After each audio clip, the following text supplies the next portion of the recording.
Hello friends. तो अब तक के लेक्चर में हम लोगों ने फेडरलिज्म को देखा है, देन फॉर्म्स ऑफ फेडरलिज्म देखा है, देन इंडिया कैसे एक फेडरल कंट्री है उसको भी देखा है।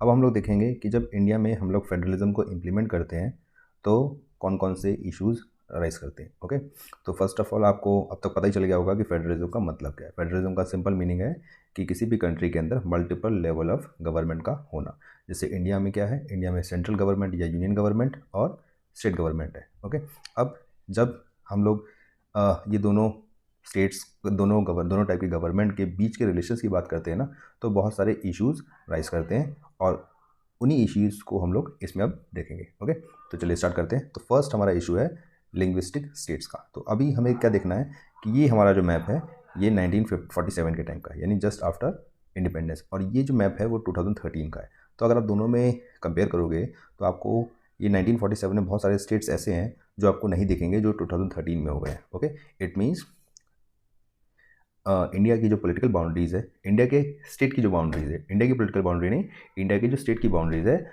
वो काफ़ी चेंज हुई है। ओके, जैसे लाइक यहाँ पे अभी आप देखोगे कि एक महाराष्ट्र स्टेट है, बट यहाँ पे आप देखोगे कि यहाँ पे इस टाइप का कोई भी स्टेट नहीं है।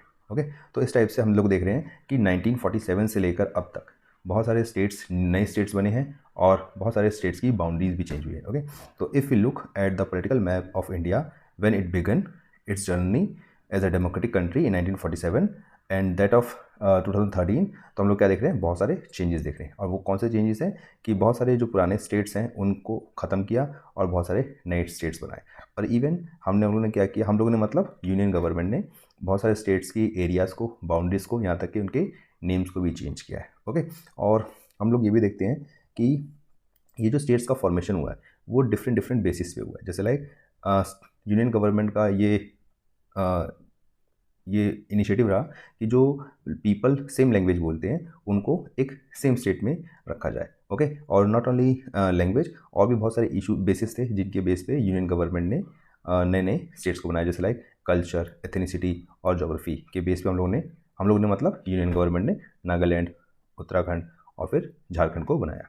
ओके, तो अब आपके माइंड में ये आ रहा होगा कि सर इस पर प्रॉब्लम क्या है, सेंट्रल गवर्नमेंट ने स्टेट बनाए और लैंग्वेज की वजह से बनाए। तो बच्चे प्रॉब्लम ये है कि जब हमारा कंट्री 1947 में फ्री हुआ था ना, तो उस टाइम पे हमारा कंट्री का पार्टीशन हुआ था। ओके, और वो पार्टीशन हुआ था on the basis of religion.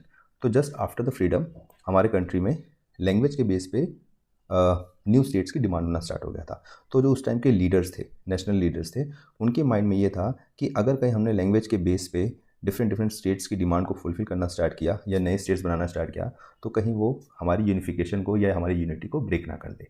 Okay, तो ये प्रॉब्लम था। जैसे लाइक सबसे पहले जो लैंग्वेज के बेस पे डिमांड उठनी हुई तो वो पोट्टी श्री रामुलु के थ्रू आई है। ओके, तो ये आप लोगों ने 8th क्लास की बुक में ही पढ़ा होगा, जस्ट आफ्टर द फ्रीडम, जो हमारा चैप्टर था इंडिया आफ्टर फ्रीडम।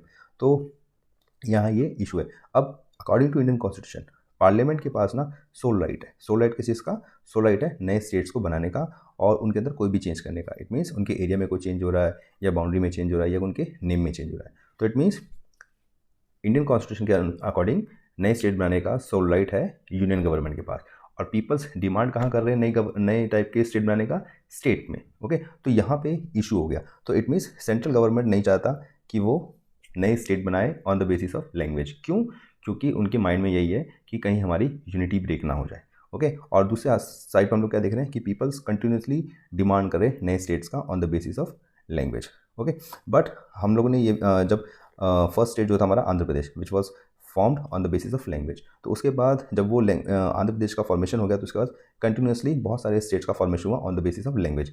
और फ्यूचर में यानी अब हम लोग ये चीज़ ऑब्जर्व कर रहे हैं कि ये जो स्टेट्स बनाए गए on the basis of language ये बहुत ही हेल्पफुल हैं।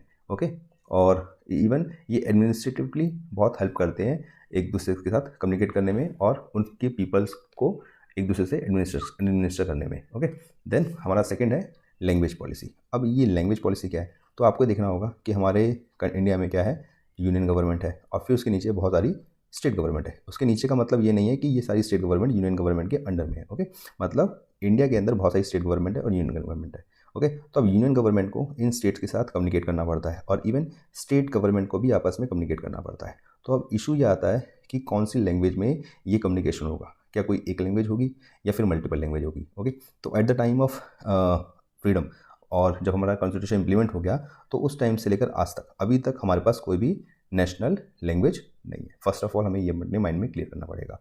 ओके, और जब हमारा कॉन्स्टिट्यूशन इम्प्लीमेंट हुआ था तब हमने इंग्लिश को as a official language use करना स्टार्ट किया था, और ये भी डिसाइड किया था कि एज अ ऑफिशियल लैंग्वेज हम इसका यूज़ 1965 तक करेंगे, उसके बाद हम किसी इंडियन लैंग्वेज को अडॉप्ट कर लेंगे। बट प्रॉब्लम ये आया कि हमारा इंडिया में बहुत सारा लैंग्वेजेस बोला जाता है और उसमें हिंदी एक डोमिनेट लैंग्वेज है। बट प्रॉब्लम ये है कि हिंदी जो है वो ऑल ओवर इंडिया में ओनली 40% पीपल्स की जो है वो मदर टंग है, और बाकी जो 60% पीपल है वो नॉन हिंदी स्पीकिंग पीपल्स हैं। तो जब 1965 में इंग्लिश को एज अ ऑफिशियल लैंग्वेज ख़त्म करने की बात होने लग गया तो नॉन हिंदी बेल्ट वाले ने पीपल्स ने डिमांड किया कि नहीं, हमें इंग्लिश का जो यूज़ है ना उसको कंटिन्यू रखना चाहिए। और ये जो मूवमेंट है ये तमिलनाडु में बहुत ही ज़्यादा वायलेंट हो गया।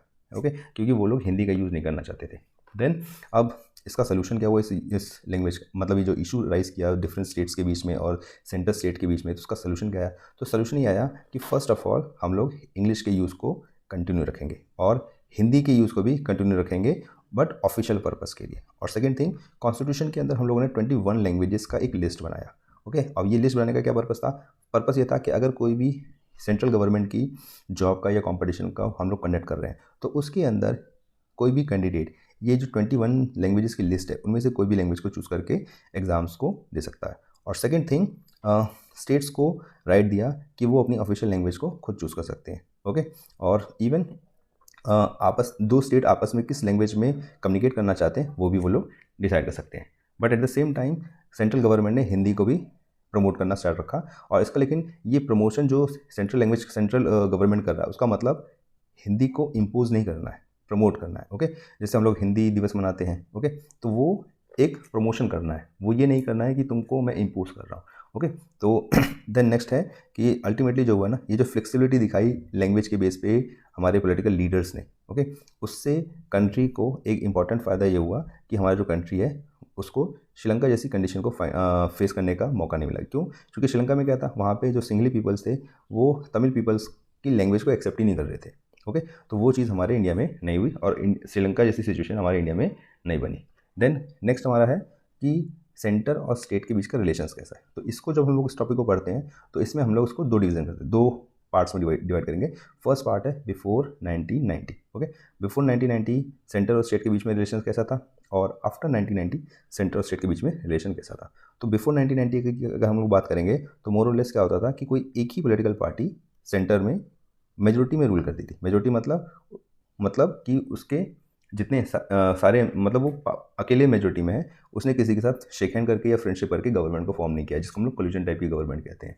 ओके, तो और एट द सेम टाइम जो गवर्नमेंट, जिस पार्टी की गवर्नमेंट सेंटर में है उसी पार्टी की गवर्नमेंट मोस्ट ऑफ स्टेट्स में भी रहती थी। ओके, तो इट मीन्स एक ही बिफोर 1990 क्या सिचुएशन सिनेरियो था पॉलिटिकल सिचुएशन का हमारे इंडिया में कि मोर और लेस सेंटर और स्टेट में सेम गवर्नमेंट होती थी। ओके, तो इससे क्या होता था कि जो रूलिंग पार्टी है, जैसे सेंटर में जो पार्टी रूल कर रही है और उस पार्टी के जो पॉलिटिकल लीडर्स हैं वो बहुत ज़्यादा पावरफुल रहते थे। जैसे अगर आप देखा जाओगे तो ये वाली इमेज से देखो, तो ये इमेज बिफोर 1990 की सिचुएशन को बहुत अच्छे से एक्सप्लेन कर रही है। इसमें क्या है कि मोर, ये देखिए जहाँ पे ये देखो, ये केरला है, ये मद्रास है, ये बंगाल है, ये बिहार है, ओके, ये उड़ीसा है। तो ये क्या है, ये सारे के सारे स्टेट्स के चीफ मिनिस्टर्स हैं।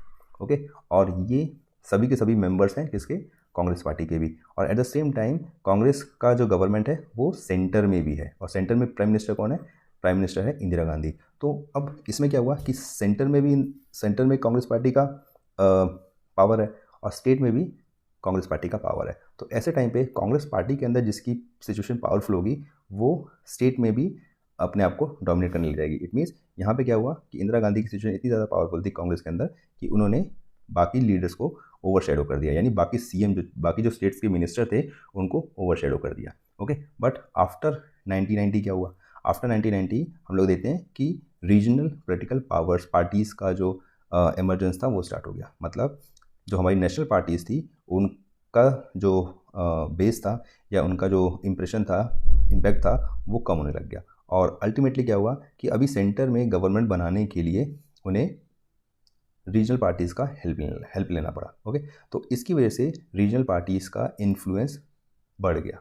ओके, अब पहले क्या करते थे सेंट्रल गवर्नमेंट में? पहले जो सेंट्रल पार्टीज़ थी वो क्या करती थी, पहले मतलब 1990 के टाइम पे जब सेंटर में एक ही पार्टी मेजोरिटी में, तो वो अपनी पावर का मिसयूज़ भी कर दी थी। मिसयूज़ किस सेंस में कि जिन स्टेट में, जैसे लाइक अभी कांग्रेस का पार्टी, सपोज करो बिफोर 1990 कांग्रेस पार्टी सेंटर में है, तो अगर स्टेट में non Congress party government form कर रही है, तो वहाँ पे वो कांग्रेस पार्टी या जो भी पार्टी पोलिटिकल पार्टी मेजोरिटी में है, वो अपनी पावर का मिसयूज़ करके वो पर्टिकुलर स्टेट में उस नॉन कांग्रेस पार्टी की गवर्नमेंट को डिमोलिश कर देती थी। ओके, बट आफ्टर 1990 क्या हुआ कि जो रीजनल पार्टीज़ की हेल्प से सेंटर में नेशनल पार्टी अपनी गवर्नमेंट बनाने लगी। तो अगर अब स्टेट्स के अंदर कोई नॉन नेशनल पार्टी आ रही है, तो ऐसे टाइम पे नेशनल पार्टीज़ जिनका गवर्नमेंट सेंटर में है, तो वो स्टेट में उस पार्टी को डिमोलिश नहीं करी। क्यों? क्योंकि सेम रीजनल पार्टी को का हेल्प वो सेंटर में गवर्नमेंट को फॉर्म करने में लेती है। ओके, तो अगर देखोगे तो ये वाला पिक्चर बहुत अच्छा है। ये इस पिक्चर के थ्रू हम लोग आफ्टर 1990 की सिचुएशन को अच्छे से देख सकते हैं। इसमें क्या है, इसमें देखो अब यहाँ पे ये जो चेयर है ये प्राइम मिनिस्टर है, प्राइम मिनिस्टर की चेयर, और प्राइम मिनिस्टर की चेयर पर बैठे हैं मिस्टर अटल बिहारी वाजपेयी। अब अटल बिहारी वाजपेयी क्या है, वो प्राइम मिनिस्टर हैं, बट ये डिफरेंट पोलिटिकल पार्टीज़ की हेल्प से प्राइम मिनिस्टर बने। तो ये जो आप क्वेश्चंस देख रहे हो डिफरेंट क्वेश्चंस, ये किस क्या है, ये सब पॉलिटिकल पार्टीज़ को, रीजनल पॉलिटिकल पार्टीज़ को हेल्प कर रहे हैं। तो अब अगर अटल बिहारी वाजपेयी किसी भी एक पार्टी की गवर्नमेंट को उनके स्टेट में डिमोलिश करते हैं, तो वो क्या करेगा, वो सेंटर से भी उनका सपोर्ट ले लेगा। तो अल्टीमेटली क्या हुआ कि अब जो हमारा जो सेंट्रल में गवर्नमेंट बनी है ना, वो गवर्नमेंट ये रीजनल पार्टीज़ के ऊपर डिपेंडेंट हो गई है। तो इसीलिए देखो ये जो गवर्नमेंट है ये कोलिजन गवर्नमेंट है। कोलिजन गवर्नमेंट मतलब कि डिफरेंट पॉलिटिकल पार्टीज़ की हेल्प से सेंटर में अटल बिहारी वाजपेयी ने अपनी गवर्नमेंट बनाई है। और इसीलिए उनको टेंशन भी हो रही है। क्यों? क्योंकि टेंशन मतलब पसीना आ रहा है। क्यों? क्योंकि अगर उन्होंने ये जितने भी कोलिजन पार्टी मेंबर्स हैं, अगर इनके साथ कुछ, ये इनको हमेशा खुश रखना पड़ेगा, और अगर कोई भी परेशान हो गया तो वो अपना सीट छोड़ के चला जाएगा, और जैसे ही वो सीट छोड़ के जाएगा, जैसे कोलिजन गवर्नमेंट से निकल जाएगा, तो अटल बिहारी वाजपेयी को अपनी सीट छोड़नी पड़ेगी, यानी प्राइम मिनिस्टरशिप को ख़त्म करना पड़ेगा। ओके, तो इट मीन्स हम लोगों ने देखा कि बिफोर 1990 क्या होता था, एक पॉलिटिकल पार्टी मेजोरिटी में, और वो क्या कर रही है, वो अपनी पावर का मिसयूज़ करके जो फेडरल यूनिट्स है, यानी स्टेट्स में अगर नॉन पार्टी, मतलब जो पार्टी सेंटर में है, वो पार्टी की अगर गवर्नमेंट स्टेट में नहीं है, तो वहाँ पे उसको मिसयूज़ कर दी थी। बट आफ्टर 1990 क्या हुआ, रीजनल पार्टीज़ का इमरजेंस स्टार्ट हुआ, और रीजनल पार्टीज़ का इमरजेंस स्टार्ट होने की वजह से जो नेशनल पार्टीज़ हैं उनको इन रीजनल पार्टीज़ का हेल्प लेना पड़ गया, और हेल्प लेने की वजह से रीजनल पार्टीज़ का इंपॉर्टेंस इंक्रीज़ हो गया।